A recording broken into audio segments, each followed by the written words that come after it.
നമസ്കാരം. Raf talks ഫുട്ബോളിലേക്ക് ഏവർക്കും സ്വാഗതം. ഇന്നലെ യുവേഫ ചാമ്പ്യൻസ് ലീഗിൽ നടന്ന രണ്ടാം പാദ പ്രീ ക്വാർട്ടർ പോരാട്ടത്തിൽ വിജയം നേടാൻ നിലവിലെ ചാമ്പ്യന്മാരായ മാഞ്ചസ്റ്റർ സിറ്റിക്ക് സാധിച്ചിരുന്നു. 1-3 ഗോളുകൾക്കാണ് കോപ്പൻഹാഗനെ അവർ പരാജയപ്പെടുത്തിയിട്ടുള്ളത്. ഒരു ഗോളും ഒരു അസിസ്റ്റും നേടിയ ഹൂലിയൻ ആൽവരസ് ആണ് ഈ മത്സരത്തിൽ തിളങ്ങിയിട്ടുള്ളത്. ഹാലൻഡ്, അകാഞ്ചി എന്നിവർ ഓരോ ഗോളുകൾ വീതം നേടുകയായിരുന്നു. ഇരു പാദങ്ങളിലുമായി 2-6 ഗോളുകൾക്കാണ് ഇപ്പോൾ മാഞ്ചസ്റ്റർ സിറ്റി കോപ്പൻഹാഗനെ പരാജയപ്പെടുത്തിയിട്ടുള്ളത്. ഇനി വളരെ പ്രധാനപ്പെട്ട മറ്റൊരു മത്സരമാണ് മാഞ്ചസ്റ്റർ സിറ്റിയെ കാത്തിരിക്കുന്നത്. ഞായറാഴ്ച നടക്കുന്ന പ്രീമിയർ ലീഗ് മത്സരത്തിൽ ലിവർപൂൾ ആണ് മാഞ്ചസ്റ്റർ സിറ്റിയുടെ എതിരാളികൾ.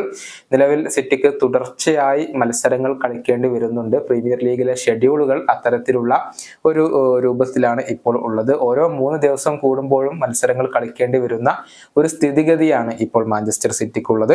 ഇതിനെതിരെ സിറ്റിയുടെ പരിശീലകനായ പെപ് ഗാർഡിയോള ഇപ്പോൾ വിമർശനം ഉന്നയിച്ചിട്ടുണ്ട്. അദ്ദേഹത്തിന്റെ വാക്കുകൾ ഇങ്ങനെയാണ്: പ്രീമിയർ ലീഗിനെ കുറിച്ച് എന്ത് സംസാരിക്കാൻ, വായടക്കൂ, ഞങ്ങൾ ഒരുപാട് പണം നൽകുന്നുണ്ടല്ലോ, ഇതാണ് അവർ പറയുക.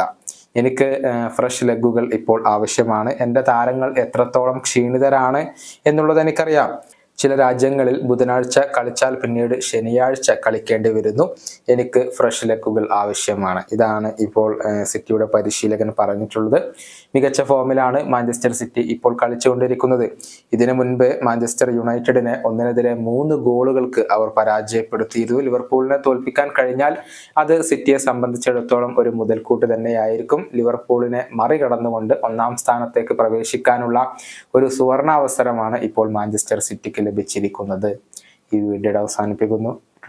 കാണാം.